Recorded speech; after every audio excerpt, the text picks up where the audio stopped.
अस्सलाम वालेकुम। आज जो है वो हम नर्व इम्पल्स और मेम्ब्रेन पोटेंशियल के बारे में पढ़ेंगे। तो सबसे पहले हमें जो है वो नर्व इम्पल्स का पता होना चाहिए कि नर्व इम्पल्स जो है उससे क्या मुराद है। ठीक है, तो it is a wave of electrochemical change that travel along the length of neuron. यानी कि अगर हमारे पास एक न्यूरॉन का सेल है तो उसमें से जो सिग्नल ट्रांसमिट हो रहा है वो एक वेव की फॉर्म में ट्रैवल करता है। और वो वेव किस चीज़ की बनी हुई है? It is basically nothing but electrochemical change.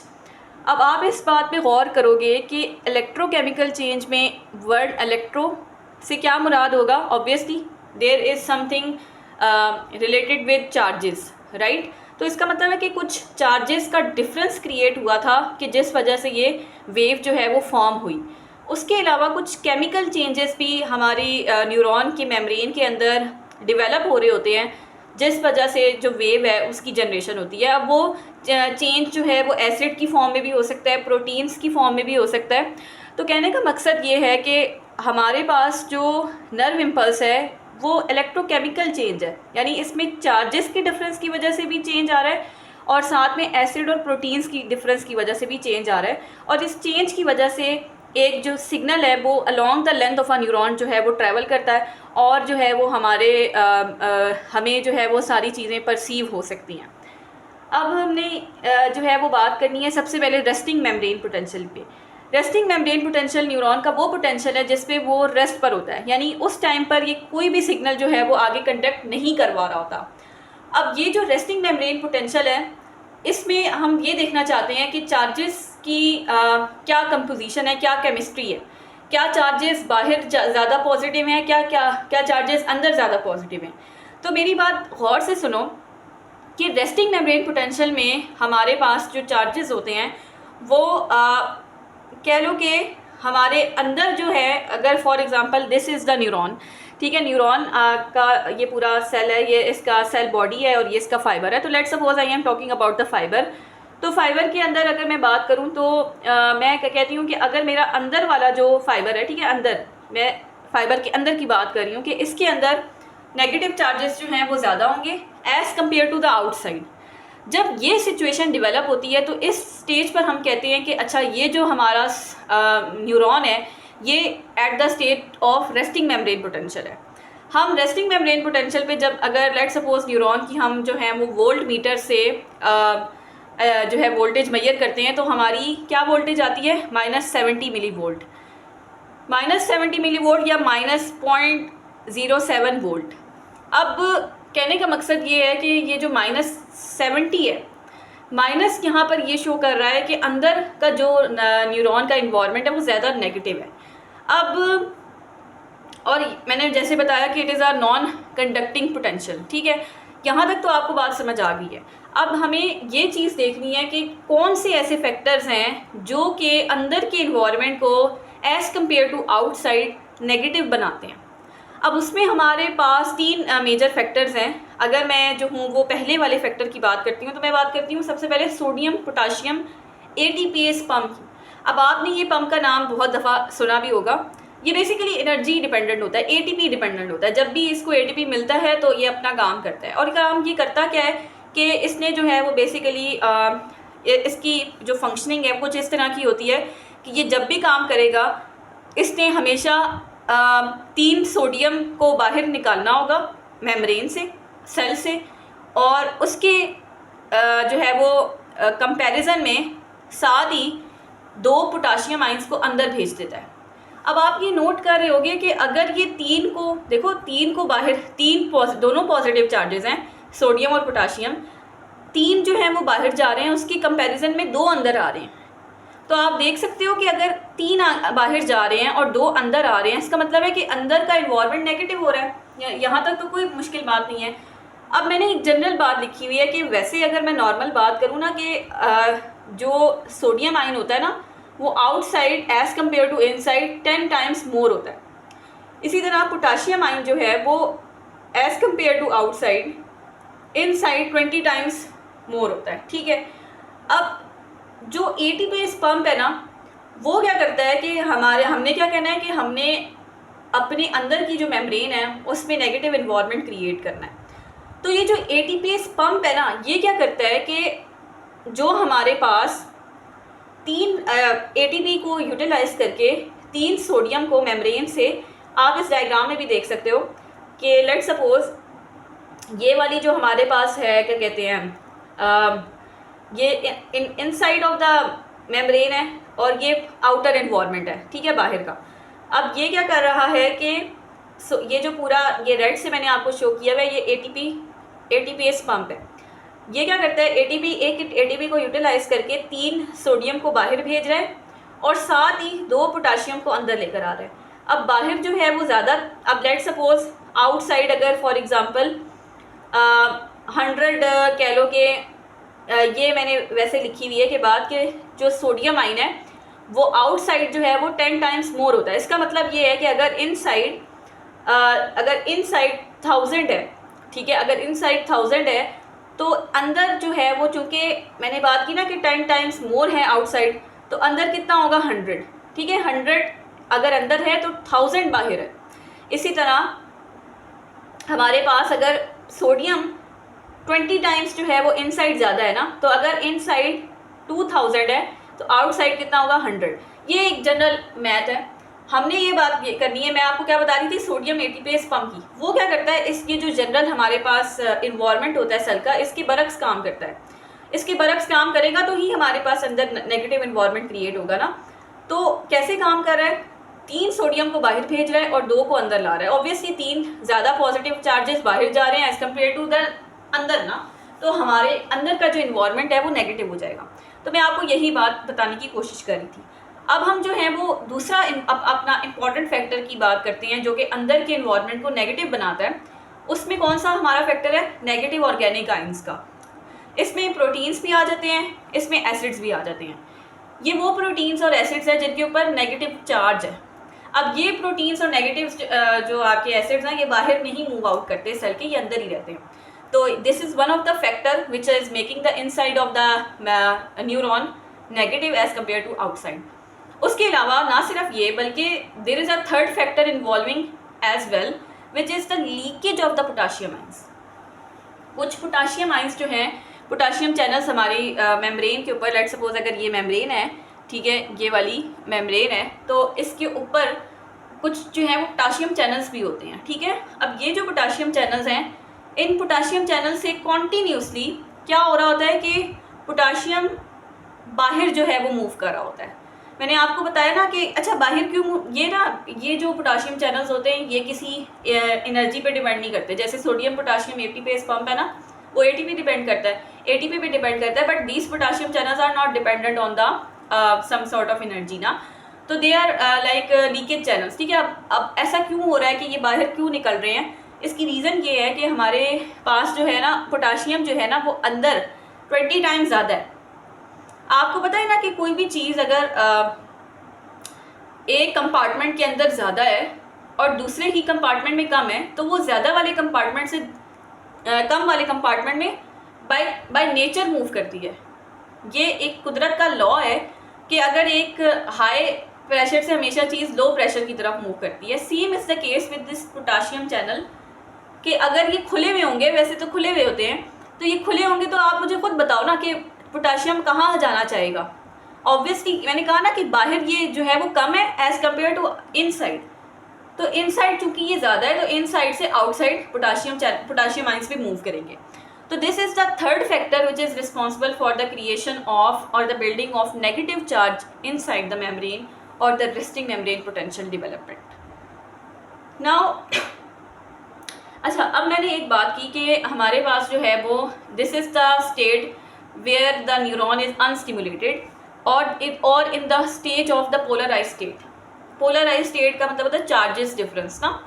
तो दिस इज़ द थिंग, जो these are the 3 elements which are making the inside of the membrane more negative as compare to the outside and responsible for the development of resting membrane potential. Please remember at this stage the neuron or the membrane of the neuron is at rest. It is not conducting any sort of impulses. It is not conducting any sort of message to the outer environment, to the outside, to the forward bulge. तो अब हमारे पास हम ऐसा तो नहीं होता ना कि अब बहुत सारे जो है वो हमारी बॉडी के अंदर मैसेजेस जो हैं वो हमें रिसीव हो रहे होते हैं, जो है वो रोज़मर्रा कह लो कि इतनी ज़्यादा हमें जो है वो मैसेजेस रिसीव होते हैं, और ब्रेन तो हर टाइम काम कर रहा होता है और उसमें इम्पल्सेस ट्रैवल भी कर रही होती हैं और जा भी रही होती हैं, आ भी रही होती हैं। तो दिस इज़ समथिंग कि ये रेस्ट पे था। अब हमें कुछ ऐसा होगा बॉडी के अंदर, इम्पल्सेस ट्रैवल भी तो करनी है। तो जब इम्पल्सेस ट्रैवल करती हैं, मैसेज जो है वो आगे जाता है, हमने एक मैसेज हमने एक प्रॉपर मैसेज आगे डिलीवर कराना है, तो उसके लिए ज़रूरी है कि ये रेस्टिंग मेम्ब्रेन पोटेंशियल जो है वो अपनी केमिस्ट्री आल्टर करे और अपने आप को एक्शन मेम्ब्रेन पोटेंशियल में तब्दील कर ले। अब वो एक्शन मेम्ब्रेन पोटेंशियल कैसे अचीव होता है, हम इसको जो है वो अभी देखते हैं। तो ये मैंने जो है वो एक्शन मेम्ब्रेन पोटेंशियल की कहानी लिखी हुई है। अच्छा, अब एक्शन मेम्ब्रेन पोटेंशियल जो है वो पोटेंशियल है कि जिसमें जो है वो हम मैसेज आगे ब्रेन जो है वो आगे नर्व आगे जो है वो मैसेज को ट्रांसमिट करता है।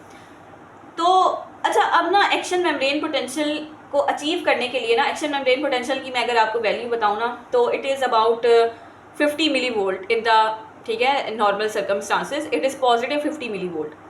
यानी आपको अंदाज़ा भी हो गया होगा साइंस से कि अंदर अब अगर पॉजिटिव इन्वायरमेंट क्रिएट होगा ना, तभी हम कह सकते हैं कि किसी sort of action membrane potential जो है वो डेवलप हुआ है। अब ये जो अंदर का पॉजिटिव इन्वायरमेंट क्रिएट होना है, ये कैसे हुआ है, हमने इसको देखना है, ठीक है। अच्छा, अब एक चीज़ मेरी बात गौर से सुनो कि मैं आपको क्या बता रही थी कि एक्शन मेम्ब्रेन पोटेंशियल जो है वो कैसे अचीव होता है। हमेशा ये बात याद रखनी है कि एक्शन मेम्ब्रेन पोटेंशियल डेवलप करने के लिए हमें एक थ्रेशहोल्ड स्टिमुलस की ज़रूरत होती है। थ्रेशहोल्ड स्टिमुलस जो है वो जनरली -48 मिली वोल्ट होता है, ठीक है। अब -48 मिली वोल्ट, पहले तो हमने कहा ना कि रेस्टिंग मेम्ब्रेन पोटेंशियल -70 है, तो कुछ मैसेजेस जो है ना वो आ रहे होते हैं कि ना लाइक अंदर का इन्वायरमेंट ना तो थोड़ा पॉजिटिव करने की कोशिश कर रहे होते हैं। तो लेट सपोज अगर मैं कहती हूँ कि अगर कोई जो है वो लाइक मैसेजेस आ रहे हैं, -70 मिली वोल्ट है, ठीक है, और वो इतनी जो है वो उसकी स्ट्रेंथ नहीं थी सिग्नल की, ठीक है, उसकी जो हमारा सिग्नल आया, उस सिग्नल ने -70 से कोई कह लो कि -58 मिली वोल्ट जो है वो कर दिया, ठीक है। -70 से -58 तभी होगा ना कि अंदर कुछ तादाद में जो है वो इन्वायरमेंट थोड़ा पॉजिटिव होगा, ठीक है। अच्छा, अब तो -58 अगर हो जाता है ना, तो डिफरेंट सिग्नल्स आ रहे होते हैं बॉडी में। ऐसा तो नहीं है कि हर जो सिग्नल है वो एक ही इंटेंसिटी का होगा, कुछ स्ट्रॉन्ग होगा, कुछ बहुत स्ट्रॉन्ग होगा, कुछ जो है वो कह लो कि मिनिमल होगा। अभी मैं कहती हूँ कि सिग्नल बहुत मिनिमल था कि जिसने -70 से -58 कर दिया। यार ये जो हमारा सिग्नल है ना, ये इस काबिल नहीं है कि अगर इस पर जो है वो मेम्ब्रेन का पोटेंशियल पहुँचता है तो वो एक्शन मेम्ब्रेन पोटेंशियल की तरफ कहानी ले जाए, यानी 50 मिली वोल्ट तक ले जाए। ऐसा कुछ नहीं होने वाला। हमेशा एक थ्रेशहोल्ड स्टिमुलस की हमें ज़रूरत होती है, एक थ्रेशहोल्ड वैल्यू की ज़रूरत होती है, जो कि हमारी बॉडी में जनरली -48 मिली वोल्ट है। अगर इधर तक पहुँचेगा तो ठीक है, तब तो ठीक है। माइनस कहता है कि मुझे एक ना, अच्छा, एक्शन मेम्ब्रेन पोटेंशियल को आप ऐसे समझो कि ना बड़ा ज़िद्दी सा है। वो कहता है कि मैं एक पर्टिकुलर, मुझे जो है ना वो कैंडी दोगे, मैं एक अपनी पसंद की कैंडी मुझे आप दोगे। ऐसा नहीं कि आप मुझे कोई भी कैंडी दे दो, मुझे मेरी पसंद की कैंडी मिलेगी तो ही मैं जो हूँ वो अपनी एक्शन पर, अपने अरूज पर जाऊँगा, मैं अपना काम करके दूँगा, ठीक है। ऐसा ही होता है ना, लोग आजकल के ऐसे ही होते हैं, उनको अब उनकी पसंद की चीज़ दोगे, उनकी बात मानोगे तो वो आपका काम करके देंगे। Same is the case with this memory neuron. ये भी बहुत ज़िद्दी है, इसकी भी कुछ रिक्वायरमेंट्स हैं। ये कहता है कि अच्छा ठीक है, मैं काम कर दूंगा, लेकिन उसके लिए मुझे ज़रूरत है कि जो आप सिग्नल भेज रहे हो ना, उसकी इतनी तो इंटेंसिटी हो कि वो -48 तक तो हो, फिर फिर वो काम मेरा है कि मैंने जो है वो अपना काम करना है और मैं 50 तक मिली वोल्ट तक जो है वो कहानी लेकर चला जाऊंगा। लेकिन मुझे पहले कुछ थ्रेश होल्ड तो दो ना, और वो भी उसकी मर्ज़ी का। -48 मैंने उसको -58 दिया, -48 इज़ द बिगर वैल्यू ना, अगर मैं पॉजिटिव इन टर्म्स की बात करूँ -58 से।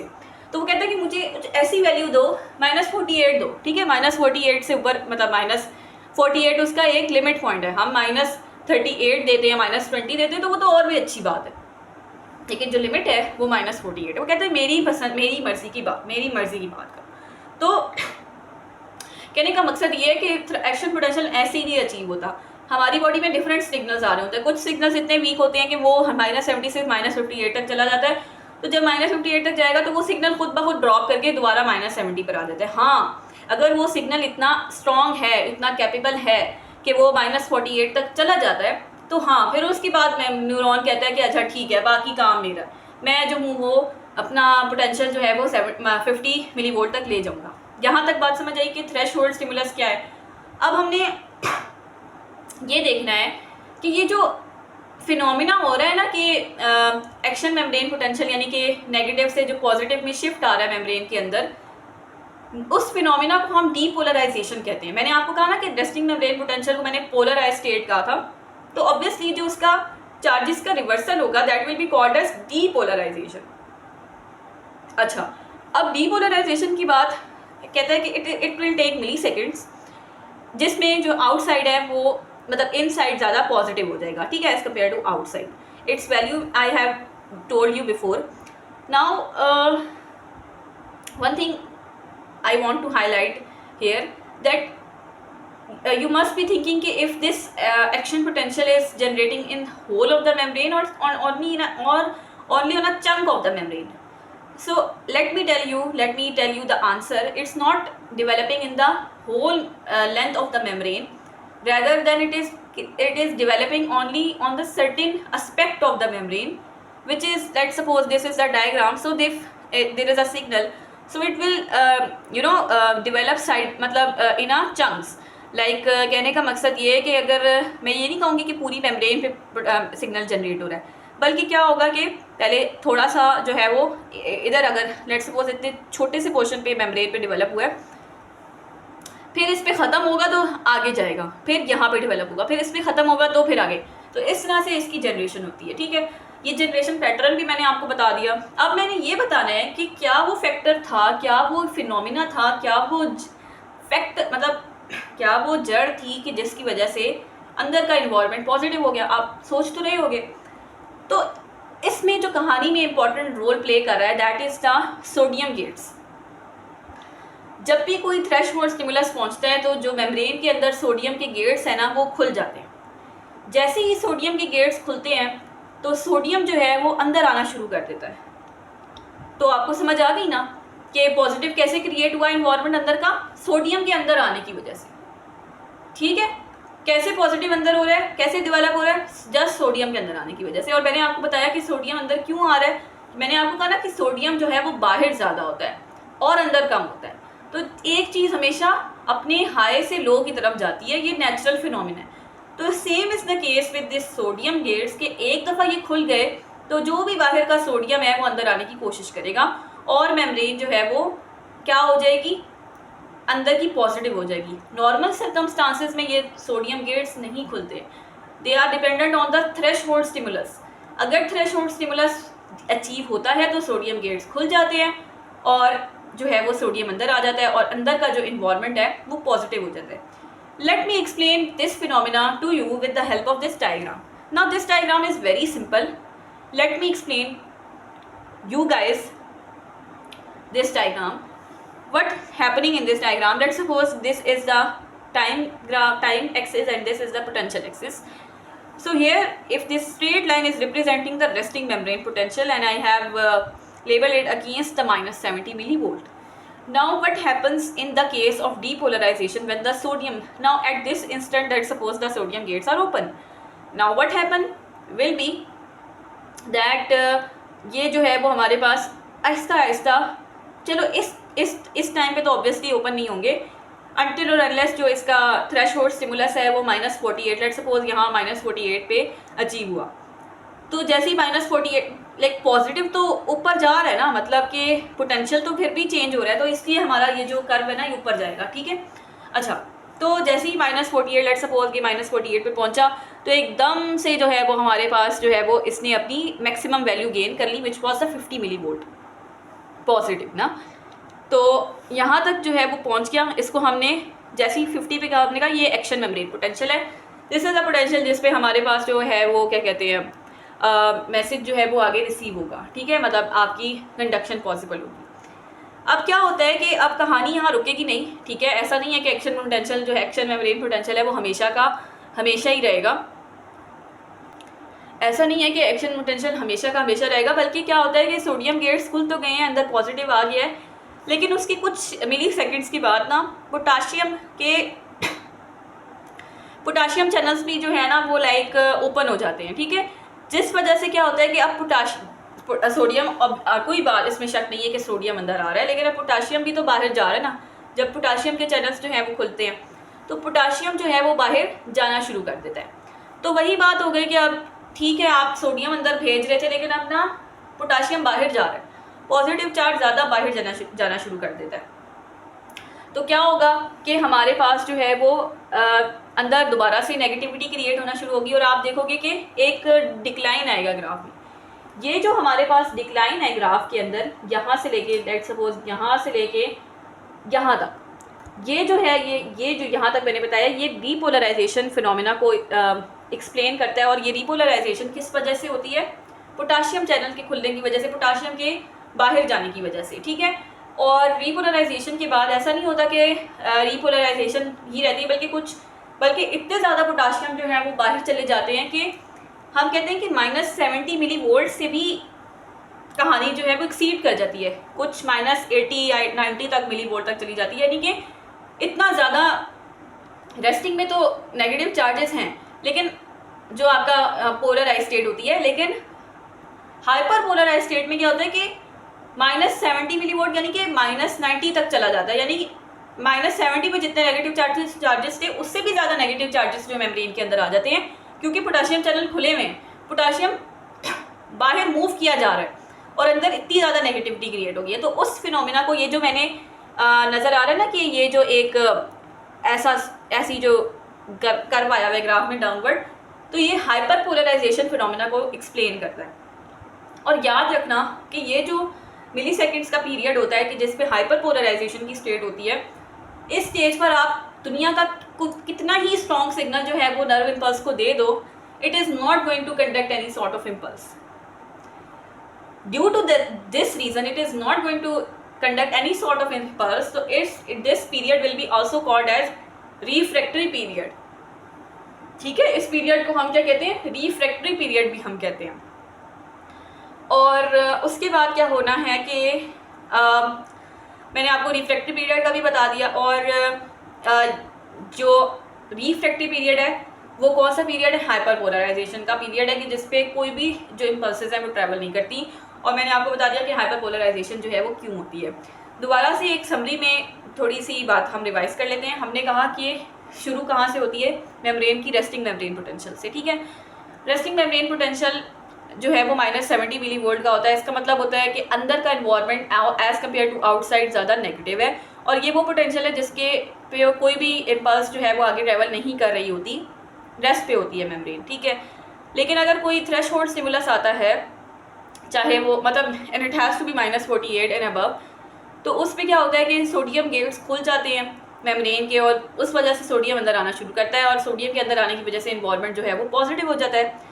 लेकिन कुछ मिली सेकेंड्स के बाद पोटाशियम चैनल्स भी खुल जाते हैं और वो पोटाशियम को बाहर भेजना शुरू कर देते हैं, तो अंदर दोबारा से इन्वॉल्वमेंट नेगेटिव होता है, और इतना नेगेटिव हो जाता है कि एक जो नॉर्मल सिचुएशन में नेगेटिव था उससे भी ज़्यादा नेगेटिव हो जाता है। रेस्टिंग मेम्ब्रेन पोटेंशियल में भी नेगेटिव था, लेकिन उससे भी ज़्यादा नेगेटिव हो जाता है, क्योंकि potassium channels keep on like pumping the potassium outside ना, तो वो सिचुएशन हाइपर पोलराइज की तरफ ले जाती है, ठीक है। हाइपर पोलराइज की तरफ जब ले जाती है तो वो मिली सेकेंड के लिए होती है, उसके बाद दोबारा से हमारी सिचुएशन रेस्टिंग पे चली जाती है।